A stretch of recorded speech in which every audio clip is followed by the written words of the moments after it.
Welcome back to the Overnight Success. We are Jon and Cristy at the Optimization Specialists, and we're super excited to be talking about onboarding today and why it's important and the impact that it can make in your company as well as for your customers. So, super excited to be hopping into the importance of onboarding today. And we're going to look at it from a couple different angles. We're going to try to story tell a little bit about why it's important and then the technology aspect behind how to do it for yourself. So, Jon, do you want to take us on that path of like what that first impression in onboarding looks like? Yeah, first, I do want to mention, I think this is something that a lot of businesses overlook. For them, this is part of their job. They're obviously, once a customer pays, they want to get them onboarded and set up, but they don't always think about what the experience is like for the customer. And so that's why I'm excited. We're kind of talking about this today. That there's the experience side for both people, and then there is the systems in place to kind of make that as optimized as possible. So, as you were saying, like first impressions do matter.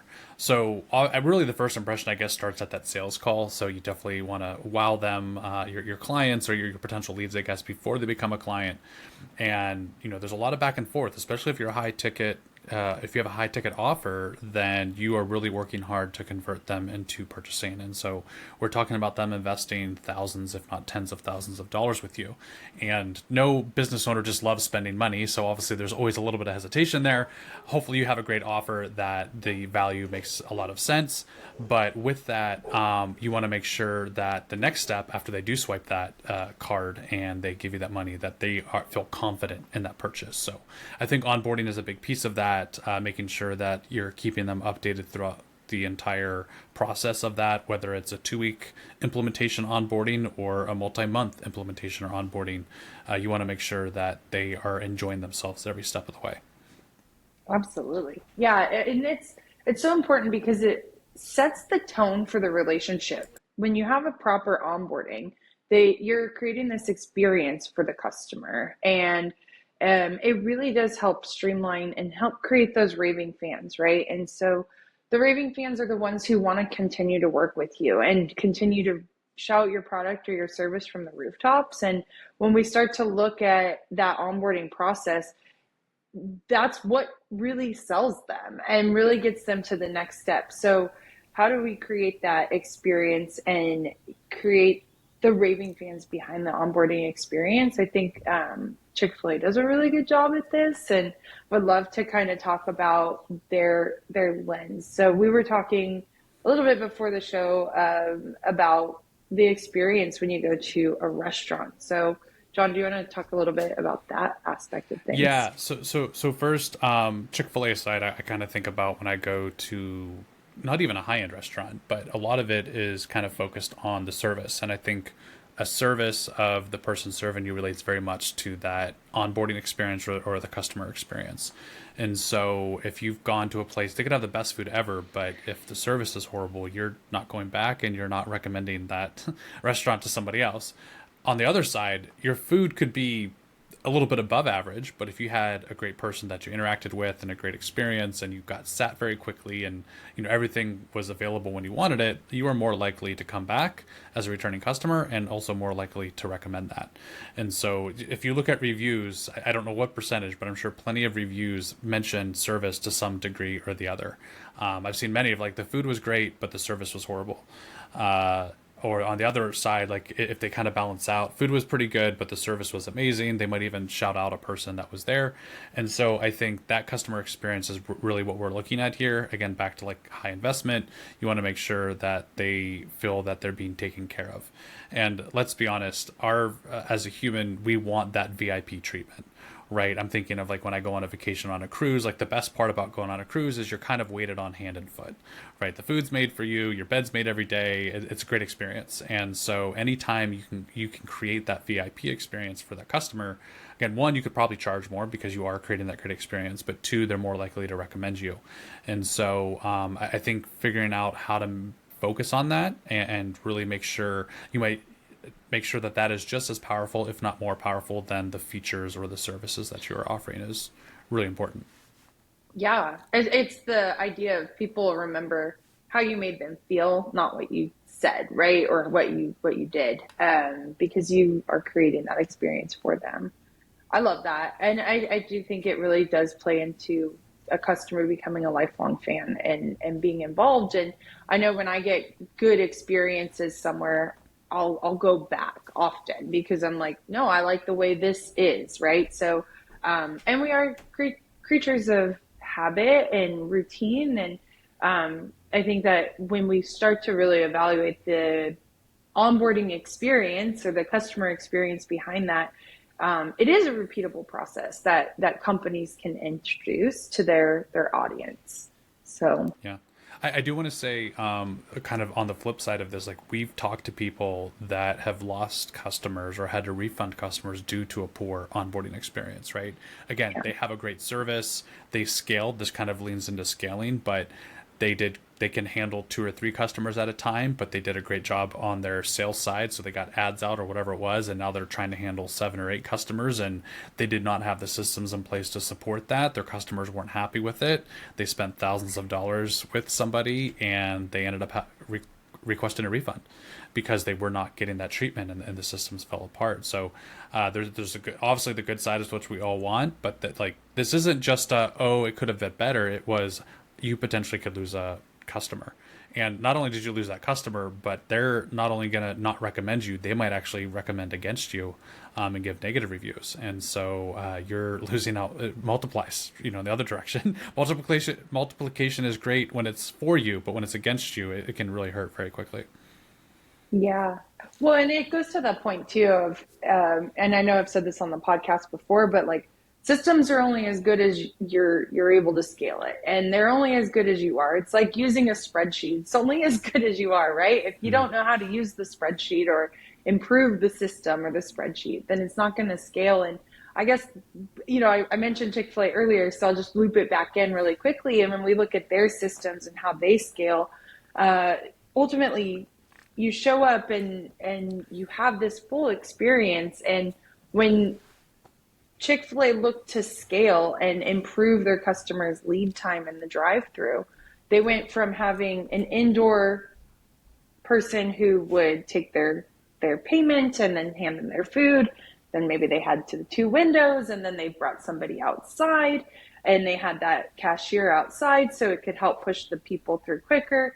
But then now they even have the iPads outside, right? And so it's like they're meeting their customers sooner, creating the customer experience, improving their system, and really showing up for how can they help their customer feel like it is the best experience. And part of that is progress leads to happiness, right? And John and I just finished this book by Dan Heath called Reset. And inside of that, it talks about how at Chick-fil-A, the customer seems to always be happy because they're moving consistently through the line. Yes, they might have to wait a few minutes, but you have to wait for the food to cook anyway. But it's like they're consistently making progress and improving those steps. So I think looking at the experience of the human aspect, but also incorporating the technology is super important in helping to optimize and automate those types of things. Yeah, I think this is a great segue into the technology side of things because you could be the nicest person out there and trying to, have as many touch points with the customer as possible, but potentially you are not going to be able to scale. So back to that example earlier of being able to create a great experience for 3 to 5 clients at a time, fantastic. But you every business owner wants their business to scale, and so if you want to double that business, your systems need to be able to handle that. And you could hire more people. That's kind of expensive, right? And that's more training, which I guess onboarding also comes into the employee onboarding. But really, you want to make sure that you can automate this as much as possible. You still want a human touch in there, but if there's places that you can automate, especially when you've worked really hard to craft an onboarding email or some type of experience, like let's automate that where we can. Obviously, still have the touch points and check in, and we use this ourselves. We're literally just sending out an invoice today for a client, and we've got all the automations kind of in place to walk them from pay here to scheduling your first onboarding call, and we went through all those steps during the process, which I want to take aside. I think that's a great thing to mention is in your sales process, if you have a great onboarding experience and you can spell that out for them, that is a great selling point of, okay, cool, after you invest in us, here's the 8 steps it's going to take from beginning to end, so they feel more confident that you know what you're doing. Again, for us, or on the software side, it could do all the bells and whistles, but if you're not going to hold my hand through this or onboard the right way, then it's just another piece of software. So that experience is really important. And so let's look at some of the tools I think that we use, or even just the steps. Like the tools aren't even as important as some of the steps, and kind of go from there. So I think for us, there's the communication piece, and then there's managing the implementation, and both are really important.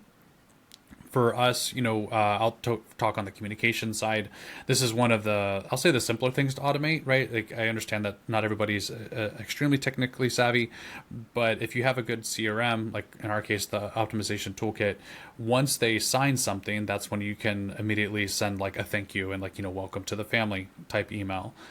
You could get with that, you can have a calendar link on it. That's what we do, right? So after they sign up, we send them an onboarding form, and then from there they can schedule the onboarding call, and we haven't had to touch anything. So the work, obviously, you could probably automate proposals to some degree, but if you have unique clients, you do have to customize the proposal a little bit. But we have it templated for one, so at least that way we're not starting from scratch every time, but we fill in the details, click send, and then from then on out, a lot of it's automated up until we meet them again for that first onboarding call. So we've got the good copy in there.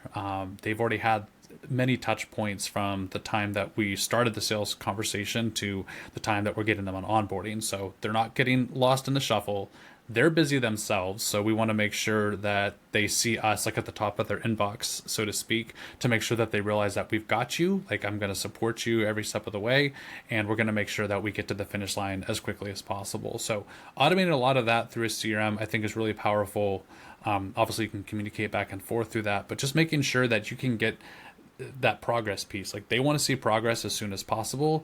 You might not have a full implementation after the end of the first week, but our goal, as we always say in the proposal, is like, I want to get you like an MVP, just a rough working draft of this in 3 to 5 business days. So at least that way you could use it for the most basic CRM functionality, but you don't want to have to wait 3 to 4 weeks to get anything in your hands. You at least have something you can start playing with. So, one, you invested in it, so you are paying for a monthly fee for that. So let's make sure that you get to use it within those first few days. But two, I just want to show you that we're making progress, and each week you'll get a new feature or, some new functionality added, so you can go from there. And Cristy, I'll hand it over to you more on the project management side. Yeah. Well, first and foremost, so what I'll say is what I heard is that, continuing to deliver a consistent and repeatable experience for your customer that's automated on your side of things is going to help you kind of hit that hockey stick growth, because you're ultimately able to continue to scale. To your point, you're making the sales. If you can't continue to give them that consistent and repeatable experience, then you're going to end up in those refund situations. So yeah, thank you for walking us through that. And on the project management side of things, I'll go a little high level, but I think what's really cool that what we do here is we take it from, hey, I think this technology can do this for us, but how do we make that work? And on the back end, I really like seeing this happen is where we say it's like kind of the wizard behind the curtain. We're able to create those automations and those integrations with the current technologies to bridge the gap. So when we look at bridging that gap from that people management side of things, they're becoming a customer, you've onboarded them, they're enjoying your customer experience, and they're like, I want your product or service. Then what's next? Well, in the project management side of things, it's super important to have that checklist. What's the 80% of the work, or what's the repeatable process, and that the 80% of the work can get done. So we can create the checklists, and in the automations of the technology, we're able to say, hey, who's responsible for this? When is this item due? And how is that customer advancing in the experience with us?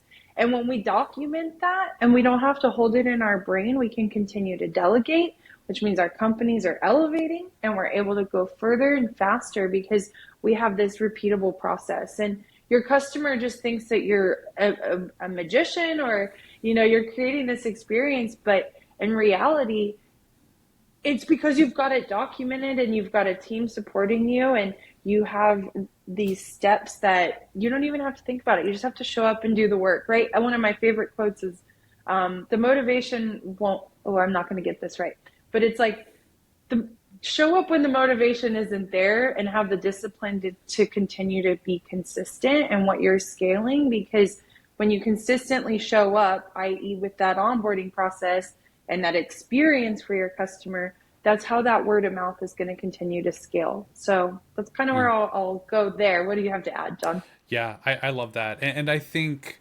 depending where you are at in your business, there's a couple pieces there. As a business owner, you're always going to have that passion and you are going to try to deliver the best customer service possible.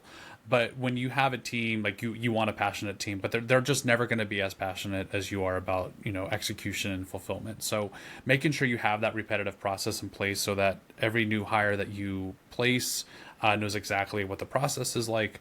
But also, if you're onboarding a new customer every week, it's very easy to get distracted by that launch because you just got done with a customer, you signed a contract. Like, I'm here to support you through and through. But if you've got a long integration implementation period, whether it's 4 weeks or 8 weeks or more, it starts to trail off, and they don't want to feel like they are second rate at that point because you've now since made 5 new best friends and these 5 new clients, and you're trying to focus on them. So I think having all of that down is really good, and making sure, especially with the due dates, to your point, with a single customer, you could have a spreadsheet out there that tracks just like all the tasks, or even an email thread could almost keep track of your action items. But when you have 8 customers that you're trying to fulfill across, 2 to 6 weeks and different due dates. Again, you get off of a call, it's pretty easy to remember, oh, here's the 4 things we talked about, let's go implement that. But what about the call from the client last week that you haven't completed yet, right? Those are technically due ahead of this one. And so you can separate them out by client, but making sure, using a system like ClickUp, you have a central location that you can see all tasks across all clients together. And so that way you get the notification saying like, hey, this is due in 2 days and it's still not complete yet. So you never miss a due date. I think sometimes we set up alerts to be that go out on the due date, but a lot of times you want like a 1 day lead to make sure that it's not missed. And so having all those pieces in place, I think, is great. And again, you might be scrambling a little bit behind the scenes, but your customer should never feel that pain. But really, if you are scrambling behind the scenes, that again, you're potentially hitting your ceiling from a scalability standpoint. So as you grow, you definitely want to reevaluate those systems. Again, in the beginning, a spreadsheet and could probably track most of it. Those are our favorite customers as they grow because we want to get them into a project management system. But whatever the system is today for 1 to 2 customers a month is going to be a lot different when you get to 1 to 2 customers a week. And so just understanding that those systems will grow. But really, for me, you want to get more sales. You want to scale as quickly as possible, but the more you focus on that customer onboarding experience, the more you're making their experience good. That's going to kind of help you scale because of the referrals and everything else. So do not leave the onboarding experience to like the bottom of that list of priorities, because it's going to continuously change. And if it's set up properly, then that onboarding is going to be seamless for you and it's going to be seamless for your customer. Absolutely. Creating that experiences from the people aspect and scaling your company or scaling your team, you need more people, right? And so technology is there to support and to be an aid in that. It's only as good as you are, and I think it's really important that you continue to improve and optimize in those systems as you scale. To your point, having one customer and having maybe one team member is very different than having 10 customers and maybe 10 team members, right? So using the technology as a support to your team. And I'll also say it's challenging when you're in the day-to-day operations and in the weeds, so to speak, to be able to identify what are those blind spots. And so having partners come in or having new team members evaluate your system or getting feedback from your customers, asking them, hey, how was your onboarding experience? How can we improve? Because feedback is a gift. And when we start looking at how do we create this truly world-renowned experience for our customers, that's what's going to help scale. And I say this as our customers, but in reality, think of it from your business. It's your customers. How do you create that raving fan experience for them? And it's asking them. Don't be afraid to get their feedback so that you can create the repeatable process that makes them feel like they are the number one priority. Even if you have shuffling of 20 other clients in the background, they should know that they should feel like they're your number one fan always. And one thing I'll add to that, and this is kind of hidden throughout what we're saying, but I think I definitely want to call it out explicitly, especially if you're starting out, if you're just starting to look at your onboarding process, is you got to document this, right? Because if the process you have today is a 5 out of 10 and you're trying to improve it, and then you take it to a 6 or a 7 out of 10 based off of customer feedback or just how you also feel and realize like how easy was it to onboard that customer, cool. But if you don't have it documented, you don't know what to tweak, right? We go back to that Chick-fil-A example. They kept following the bottleneck, but unless you pay attention to it, you don't know which piece to change, right? Like I go back to middle school with scientific method, right? Like you change one variable at a time to see how the different systems react. So making sure this is documented is good, because then when you do get to that 10 out of 10 and you felt on the inside that it was a well-oiled machine, the customer responded well to it, you want to make sure that you realized every small change that you made, and then you just copy paste that as much as possible. Now again, in 6 months or so, it's probably going to need to be adjusted again to keep that great customer experience. But if you're not documenting this and you don't know, if it's a 10-step onboarding process, which of these steps could be improved, you're not going to be upgrading all 10 at the same time, but you just need to keep making those small changes and know what the final result is. And then you have that to train your team. And I think with that, it would be good to talk a little bit about some examples. And really, I'm thinking more on the franchise side. Right. I just got done recording a video talking about how if your onboarding experience is bad for a new sale of a location, then not only are you onboarding that franchisee in a poor way, but they're not ready to train their team. And so like now that location, you're potentially putting your brand at risk because, they weren't prepared the right way. So it's one thing to lose a customer here and there, but in the franchise world, when you're onboarding a completely new, I guess they'd be more like of a teammate, right? That franchisee, then you've got to have that down pat, because again, the numbers there are very expensive from a franchise fee perspective. And you want to make sure that you have that all down pat, especially if you're scaling very quickly. John, I'm laughing because I love that you brought franchisees in and you're saying these very, we'll call it business words, because my mind went to an example of bread. So I'm going to talk about this story that I heard about creating systems and really going back to this idea of documentation. So just to step back really quickly, and I feel like it's such a silly analogy to follow along this story, but when we look at this, no, I have a friend who will share this story that she was in school and her teacher said, okay, class, everybody document, how do you make a sandwich, a peanut butter and jelly sandwich, something that pretty standard. You could figure this out as a child. Well, everybody has their own way of documenting this first and foremost. So you're going to have to create a repeatable process. And what do your team members, or what do you think is that repeatable process? That's step one, just brain dump that out. But step two is really evaluating that and then saying, okay, I think now I have steps A through Z. We'll have somebody review it. So the story goes like this. The teacher says, document how to make a peanut butter and jelly sandwich. Behind that, she goes, okay, let me try. And she pulls somebody's document over and says, how do I do this? It says, open up the peanut butter jar, get the knife out of the drawer, stick the knife in the peanut butter, and spread on bread. Well, it never actually says to open the bag of bread. So she spreads it on top of the package of bread. And therefore, you're like, wait, you don't make peanut butter and jelly sandwiches by putting peanut butter on the packaging. But it's hard to evaluate what the process is if you're in the weeds all the time. So this is what I wanted to just circle back on what you were saying, because documentation is so important.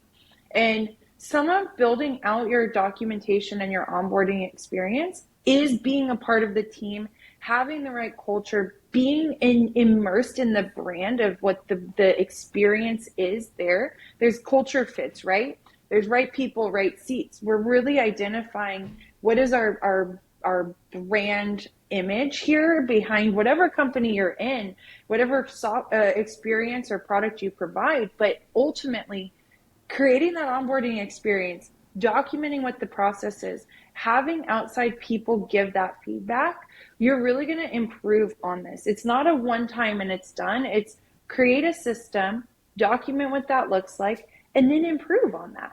So that was my really like, I just wanted to share that story because I think it's important that you're not going to get it right the first time. And it's important to identify how can we continue to improve on our systems and our processes. Yeah, and the only thing I heard in there is really as an expert, you might not be the best person to create those. You might be the best person to draft those, but until you get somebody trying to follow those to a T that has no idea what you're talking about or very little experience in that world, then you might be missing out on some things. And so I think we've talked before that SOPs documentation, you want to have your team members updating it because again, you skipped from step 1 to 5 because you think it's obvious that steps 2, 3, and 4 automatically happen. You think it's obvious that you have to take the bread out of the bag first, which in most cases, that is probably the thing. But in a franchise space or in an industry that somebody's kind of new to and they're just trying to become a business owner kind of in a brand new space, they might not know that you need to take the bread out of the bag, and you need to make sure that you call that out. Otherwise, it's not going to go well. And so like you'll make those adjustments along the way, and I think that's really powerful. So speaking of franchise and examples, I think it would be good to talk about Evolve here, because that we're continuously evolving with them, no pun intended there. But we are using ClickUp for their onboarding process, and they have about 100 tasks that they have some responsibility for as the franchisor, and also the franchisee has responsibilities for. And so it's great in ClickUp that this is kind of a pro tip too of being able to invite your client into the space that you're recording those action items. So one, they can automatically see your progress without you having to email them and say like, hey, this is what we accomplished this week. And two, they get the automatic reminders and things if you've agreed on due dates to get your LLC formed, as an example, in the franchise space, like, hey, like this is due or whatever. And you have documentation on how to do some of these. Again, franchisee might not be entirely familiar with this space, or creating an LLC is one thing, but like there's a lot of other documentation, business paperwork, all those things out there that they might not be experts in. And so if you can say like, here's the steps 1 through 10, or here's the tasks 1 through 10, and then each of those has a how-to to do some of those, like all of that's in one spot. And again, if that new franchisee says, I don't understand what you mean by go do XYZ, then you then update the document or create the document to help them with that. So you get to evolve this great onboarding, and then in their case, every time they get a new client, we just copy paste that list. The dates adjust a little bit, which is great. We know that within the first 2 months that there's a list of about 10 tasks that the franchisee needs to do. Within the next couple months, there's another list of 10 or so things. And so they understand what that is, and they're actually able to also tell their franchisees, on average, it takes about 4 weeks to accomplish this bucket of tasks. And so again, back to the selling point, the more authority you build with like, we understand this onboarding process. This isn't just a box that you get and you have to learn by yourself. We've done this enough times now that we know exactly what it's going to take, and we'll help you every step of the way. So just imagine investing tens of thousands of dollars in a new business venture and having somebody come to you with an expert list of like how to get things done. On our side, I wish that we had the how-tos to do everything, right? Like how to scale the business to $1 million in a year. It'd be so great if there's just like a playbook out there that it tells you play by play how to do that. But we're learning as we go. But on the franchise side, you are looking to that franchisor to help you learn versus figuring out everything out on your own. Yeah. And I really like to, you're talking on the project management side of things here, is creating priorities and prioritizing things, because if everything's important, nothing's important. And when we start looking at these onboarding checklists, hey, these are your 10 tasks in the next 4 weeks. These are your 10 tasks over the next, or excuse me, 100 tasks over the next 12 months. It might seem daunting, it might seem scary, but as you've created those repeatable processes, it's a win-win-win, honestly, as especially in the franchisee franchisor world. You've got your franchisee who's like very bushy-eyed. Oh my goodness, I'm so excited to jump into this. But if they don't have steps and you can't help manage them and lead them to where you're trying to get them, you're, as a franchisor, you're not going to succeed either, right? Creating these repeatable processes is very, very important. And I think it's important too to evaluate your tech systems is your technology working with you, or is it working against you, or are you even using it at its full capacity?